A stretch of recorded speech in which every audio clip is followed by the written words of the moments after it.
Hey YouTube, it's ICU, and today I'm going to show you guys how to jailbreak iOS 7.0.4 on the iPhone 4 using RageBreak. Now previously I did create two separate tutorials on RageBreak, one for OS X and one for Windows-based computers. However, recently RageMaster pushed out a revised version of his RageBreak utility, and now it's in a program form and it's extremely simple to operate, much easier than it was before, hence the reason for this revised video. However, if you're on OS X, the process is still somewhat complicated, so I'll have a link on the screen now and an annotation form if you're on the desktop version of YouTube, so I recommend following that guide. And if and when a new and revised version for OS X appears, I will create another guide and update the annotation on the screen now. Now, as a prerequisite, there are some limitations to RageBreak, and I'm going to go over them now. First of which, RageBreak only includes support for the iPhone 4, and I'm going to explain why. So essentially, RageBreak utilizes WinOCM's OpenSnow project, which takes advantage of GeoHot's LimeRain exploit from 2010. Now, some of you may be aware LimeRain is built on a hardware or boot ROM vulnerability that GeoHot discovered again back in 2010, and it only functions on older and A4-based devices, and the reason for that is because once Apple caught wind of it, they patched it when they released new hardware. Fortunately, though, devices that it supported were essentially jailbroken for life. Now, RageBreak would include support for other devices besides the iPhone 4. However, over time, with the release of new firmwares, Apple has phased out those devices, and of course, the last to remain in iOS 7 is the iPhone 4. So that's why RageBreak only functions on one device. In a sense, RageBreak is nothing new. Again, it utilizes an exploit from back in 2010. And although it may not seem apparent to most, RageBreak actually benefits everyone because the developers of jailbreak utilities can now better test their packages on iOS 7, again using the iPhone 4 and RageBreak. And with that said, I'm going to show you guys that my iPhone 4 is on iOS 7.0.4 by going inside of the Settings application, General, and then About. Down below at the bottom for the version, it does say 7.0.4. So again, you know that this iPhone is on the latest public version of iOS 7. Now, what Windows users will need for this tutorial is not only the latest version of RageBreak, which you can find down below in the More Info. I'll have a link to an article on my website with complete written instructions and download links, but you're also going to need the latest version of .NET Framework installed. Most Windows PCs already have it. If you don't, though, or if you're not sure if you do, you can always download it simply by searching inside of Google. And then you're also going to need the latest version of JDK, and you can find that just by opening up a new tab inside of Google in your web browser, searching JDK, and going to the top link from Oracle. Once you do that, you're going to scroll down and select Accept License Agreement, and then you're going to download and install the package or the installer for Windows x86. Even if you have a 64-bit computer, again, you're going to download it for Windows x86 and install it. Once you do that, you can proceed with this tutorial, and then from there, again, of course, you will need to install RageBreak because it is in a new program form, so you have to install it on your computer, and once it installs, it will place a convenient shortcut on your desktop, and then you can run it just by double-clicking it, and it will bring this window up. Now I'm going to zoom in really quick, refocus everything, and I'll be right back.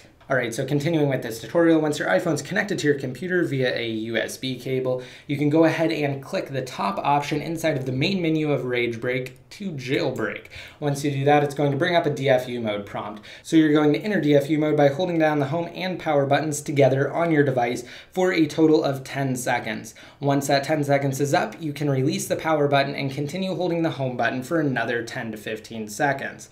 Now, keep in mind, DFU mode is a black screen. You will not see a recovery logo or a restore logo. It will just be a black screen, and once you've successfully entered DFU mode, you can go ahead and press OK to the prompt inside of RageBreak. And once you click OK to it, a new window will appear. This is the Java window. This is the reason why you need JDK. It's called the SSH tool, and I'm going to leave my phone up on the screen while it's running. And it's actually just going to go through the process of exploiting the iPhone 4 with the LimeRain exploit and achieving root access. Again, once you've entered that initial DFU mode, you can rely on what it says inside of the SSH tool window.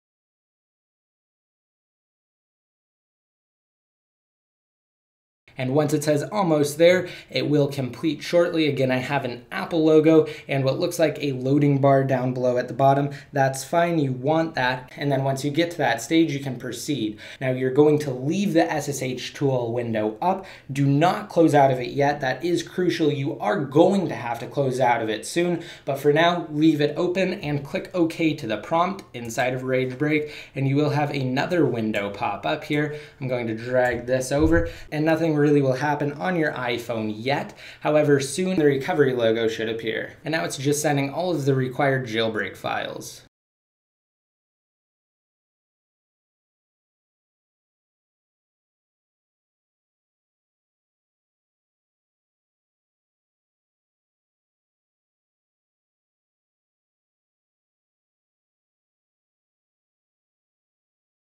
All right, so now here we go. The recovery logo is up. That's exactly where we want to be. All right, now that we've come this far, we're going to click OK to the prompt inside of RageBreak again, and we're going to close out of both of these windows because we're done with that step. And now what you need to do is select one of the top boot options because we're going to boot it tethered. Now, boot 3,1 corresponds to GSM AT&T iPhone models, whereas boot 3,2 is the GSM revision, and boot 3,3 refers to CDMA iPhone models. So because I have an AT&T iPhone 4, I'm going to select boot 3,1, and then you're going to click the button that corresponds to the firmware your iPhone's on. Again, we're on iOS 7.0.4, and now we're going to enter DFU mode by holding down the home and power button together for a total of 10 seconds.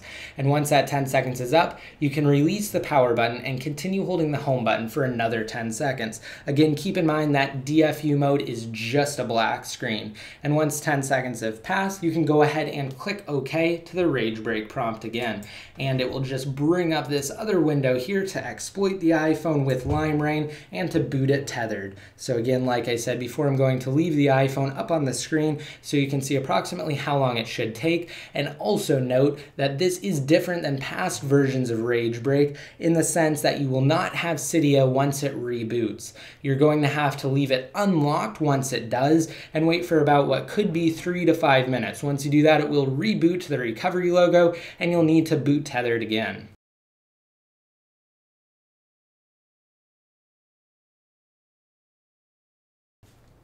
All right though, but now that it's here at the scrolling text screen, you know you're on the right track and you know everything's going as planned and as it should.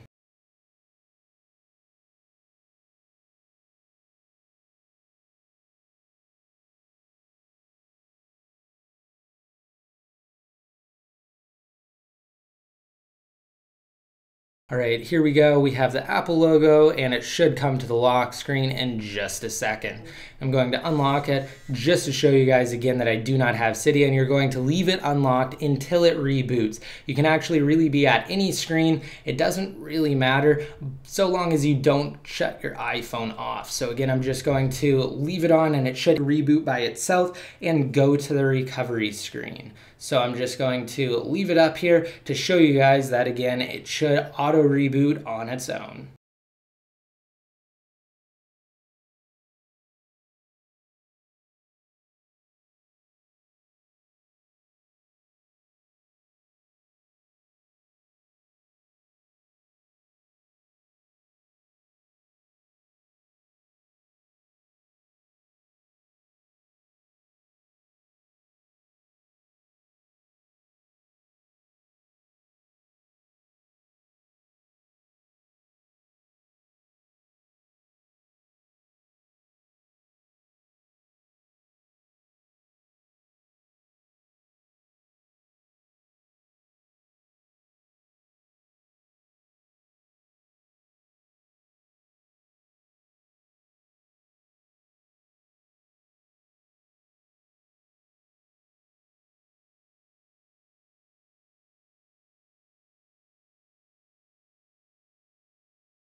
All right, so here we go. As you can see, it did restart and now it's going to come back up to the recovery screen. Once it does, you're going to enter DFU mode again by holding down the home and power button together for a total of 10 seconds.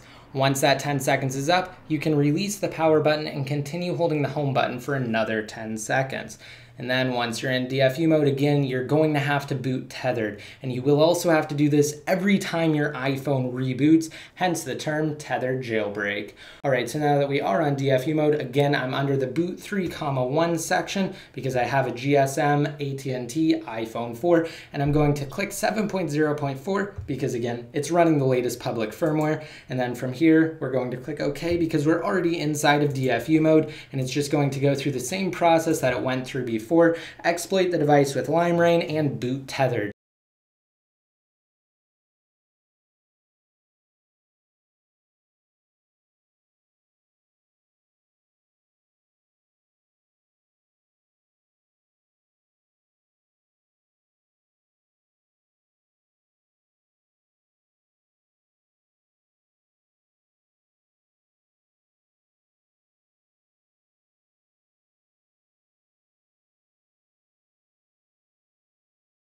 All right, so here we go again. The scrolling text screen means you've done this process right, and it will just boot back up shortly.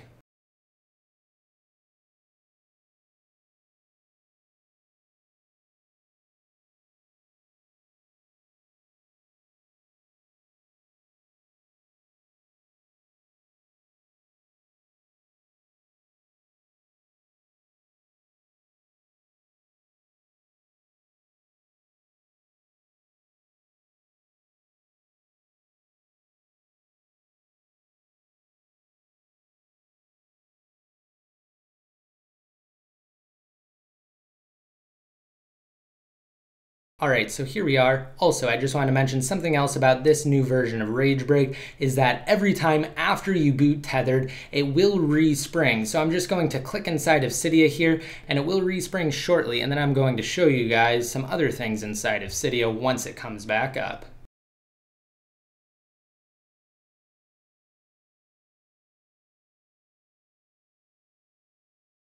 And the reason why it actually will respring is to ensure that any packages that you install that are compatible with iOS 7 will function properly. So don't be alarmed if it all of a sudden resprings when you're trying to accomplish a task after booting tethered. As you can see, it's just doing the simple respring. There's no need to boot tethered right now. It's fine. It will come back up to the lock screen and then you can continue using your device. And again, keep in mind that that will happen after every tethered reboot. So I'm going to scroll over now, and now we can go inside of Cydia, and I'm going to show you guys that Cydia recognizes that this iPhone 4 is on iOS 7.0.4. And also keep in mind that this version of Cydia is based on Sarek Cydia for iOS 6. It's not official, so you may encounter issues. However, a lot of them have been worked out with the latest version of RageBreak, but again, because it is unofficial, you are bound to encounter some errors. So scrolling down to the bottom reveals that Cydia recognizes this is an iPhone 4, a GSM model on iOS 7.0.4 with Cydia 1.1.8 Plus. Now also I'm going to go down to the Manage tab at the bottom, go to Packages, and show you guys that these are all the packages that RageBreak installs. And then also if you were to go back and then to Sources, you can add any of the repos that you know have beta packages updated for iOS 7. And there's actually one for Activator that I'll include in the post I have listed down below in the more info. It's a beta version of Activator that's been updated to support iOS 7 and the iPhone 4 on 7.0.4. I'm not going to go over installing it in this video because you have to reboot and then you have to boot tethered again with RageBreak. So I'm not going to show you guys right now. This was just showing you guys how to get Cydia on the iPhone 4 running 7.0.4 using the latest version of RageBreak, which is much easier than it ever was before. Of course, I hope you guys liked this video. Keep in mind, RageBreak only includes support for, again, the iPhone 4, and the Evaders are working diligently and tirelessly on their upcoming iOS 7 untethered jailbreak for all supported devices. And when looking at the Evaders' work, it's crucial to recognize that last year it took the the team from the time Apple released iOS 6 in September until February to push out an untethered jailbreak for the firmware, and actually the only untethered jailbreak for iOS 6. So it took them 5 months to complete that, whereas it's only been 3 months since Apple released iOS 7. So with all of that in mind, I will keep you guys completely updated on the development status along the way, and I'll also provide you guys with the very best untethered iOS 7 jailbreak tutorials first here on my YouTube channel. And if you guys like this video and you want a chance to enter to win a $100 Amazon gift card, just be sure to rate it up and leave a relevant comment down below in the comment section. Once your comment's been posted, you'll be automatically entered to win. And finally, to conclude this video, if you guys want to be updated more often, such as when I release new videos, jailbreak updates, and untethered iOS 7 tutorials for more devices once the evaders finish and release their utility, just be sure to like me on Facebook and follow me on Twitter. And until next time, this is ICU signing out.